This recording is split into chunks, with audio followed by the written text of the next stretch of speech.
Gold, trusted gold buyers. మీరు తాకట్టు పెట్టిన బంగారాన్ని విడిపించి ఈ రోజు ఉన్న మార్కెట్ ధరకు కొనబడను.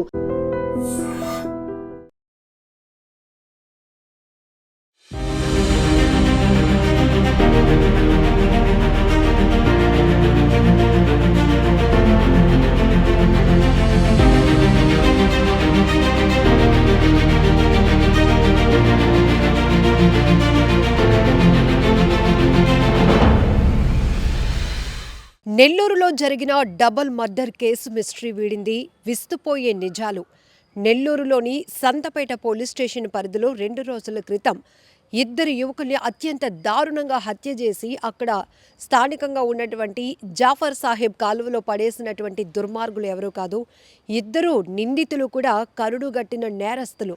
వాళ్ళపై ఇప్పటికే పలు కేసులు ఉన్నాయి. ఇంతకీ ఇద్దరిని ఎందుకు చంపాల్సి వచ్చింది అంటే, ఈ ఇద్దరు మృతులు ఎవరైతే ఉన్నారో ఒకరి పేరు శివ, మరొకరి పేరు పోలయ్య.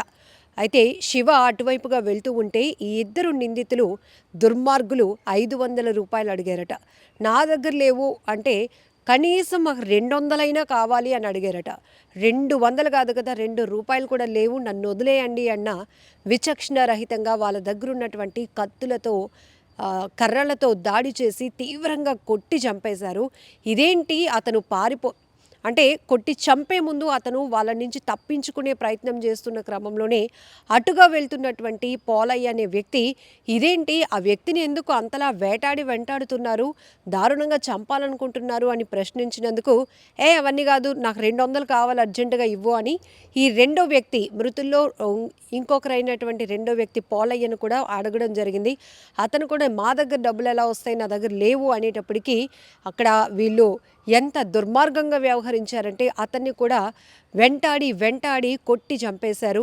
అలానే ఇంకా అతనిలో ఊపిరి ఉంది, బ్రతికే ఉన్నాడు అని తెలిసి కూడా 100 మీటర్ల మేర లాక్కొని ఈడ్చుకుంటూ పోయి ఇతని మృతదేహాన్ని కూడా జాఫర్ సాహెబ్ అనే కాలువలో పడేసినటువంటి దుర్మార్గులు వీరిద్దరి హిస్టరీ, ఒక్కసారి క్రిమినల్ హిస్టరీ చూస్తే చాలా బాధేస్తోంది. బట్ ఒక్కసారిగా 2 రోజుల క్రితం నెల్లూరులో జరిగినటువంటి డబుల్ మర్డర్కి సంబంధించినటువంటి అంశం తీవ్ర కలకలం రేపింది. స్థానికులను తీవ్ర భయాందోళనకు గురి చేసింది. ఒక్కసారిగా ఆ ప్రాంతాన్ని ఉలిక్కిపాటుకు గురి చేసినటువంటి జంట హత్యల కేసుకు సంబంధించి పూర్తి డీటెయిల్స్లోకి ఒకసారి వెళ్దాం.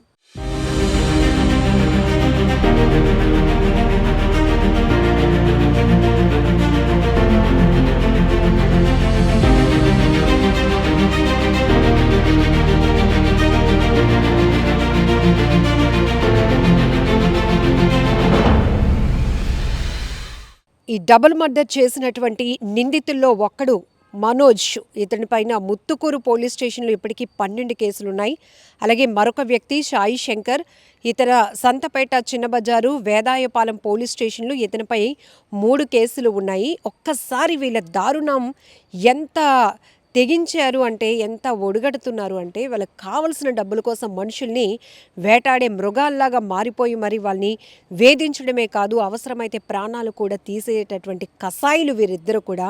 ఒకసారి డీటెయిల్స్లోనికి వెళ్తే కనుక నిందితుల్లో ఇద్దరు, మనోజ్ వయసు 19 సంవత్సరాలు, ఆయన 19 ఏళ్లకే 12 కేసులు ఉన్నాయంటే ఏమనుకోవాలి వీళ్ళ గురించి. ఇంకొకడు మధుర సాయి, 20 ఏళ్లకే 3 కేసులు ఉన్నాయి ఇతడి పైన. ఇందులో ఈ కేసులో వృద్ధురాలపై అత్యాచారం చేసినటువంటి కేసు కూడా ఉంది వీళ్ళల్లో ఒకటిపై. ఎంత దారుణం అంటే, నేరస్తులు అనే కన్నా వీళ్ళ నరరూప రాక్షసుల కంటే భయానకంగా వీళ్ళ వ్యవహారం ఉంటుంది, వీళ్ళ తీరు ఉంటుంది. ఈ 2 రోజుల క్రితం జరిగిన జంట హత్యల కేసులో ఈ సంతపేట పోలీస్ స్టేషన్ల విచారణలో మాత్రం విస్తుపోయే వాస్తవాలు బయటకు వచ్చాయి. డబుల్ మర్డర్ కేసులో నిందితులిద్దరు కూడా చాలా కరుడుగట్టిన నేరస్తులుగా తేలటంతో తీవ్ర భయాందోళనకు వ్యక్తమవుతున్నారు స్థానికంగా ఉన్నటువంటి ప్రజలు. మృతులు ఎవరైతే ఉన్నారో, ఫస్ట్ ఈ మృతుడు శివని 500 రూపాయలు అడిగారు. ఆ తర్వాత లేదు అని చెప్పడంతో 200 కావాలి అని బెదిరించారు. 200 కూడా లేవు అనేటప్పటికీ కర్రలు, కత్తులు, రాళ్లతో కొట్టి తరిమి అతను తప్పించుకుందాము అని పరిగెట్టినా కూడా వదలకుండా చంపేశారు.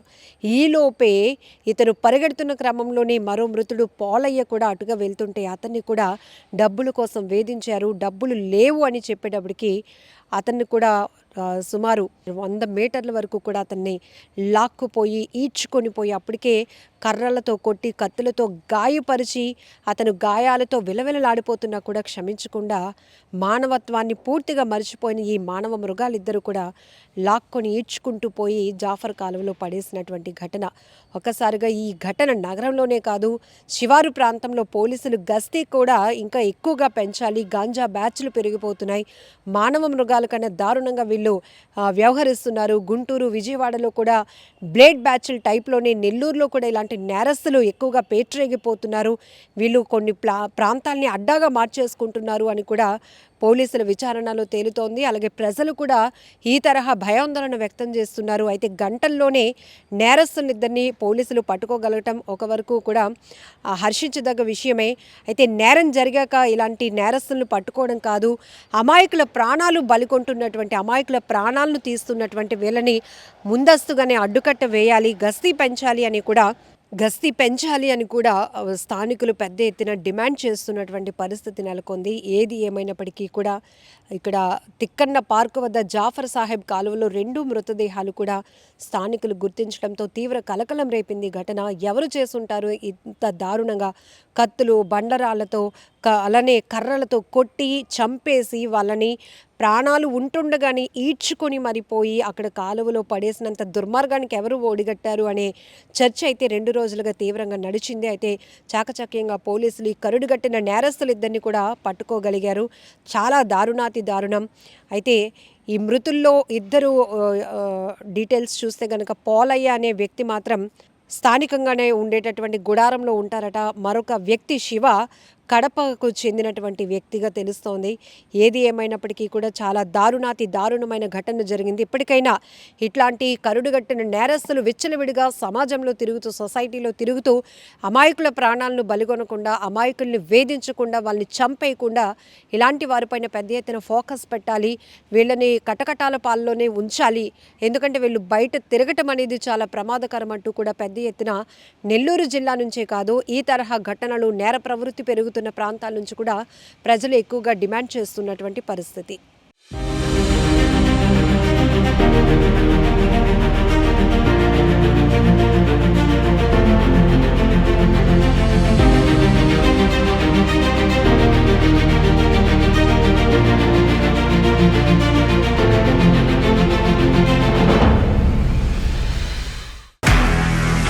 నిజంగా ప్రస్తుతం ఉన్నటువంటి సమాజం దేనికి ప్రయారిటీ ఇస్తుంది? ఆర్థిక సంబంధాల చుట్టూ మాత్రమే తిరుగుతుంది. మళ్ళీ ఎన్నికలంగానే చాలా విరక్తి కలుగుతున్నాం. మంచి అనిపిస్తుంది కదా, లేడీస్ కూడా ఛాలెంజింగ్ జాబ్స్ చేసినప్పుడు చాలా బాగుంటది. ట్రాఫిక్ అసిస్టెంట్స్ గా నియమించిన ట్రాన్స్జెండర్స్ అందరితో సాల్యూట్ చేయించుకుంటున్నారు. ఫుడ్ డెలివరీ ఇవ్వటానికి వెళ్ళినటువంటి డెలివరీ బాయ్ అనిల్ పై కళ్ళ ముందు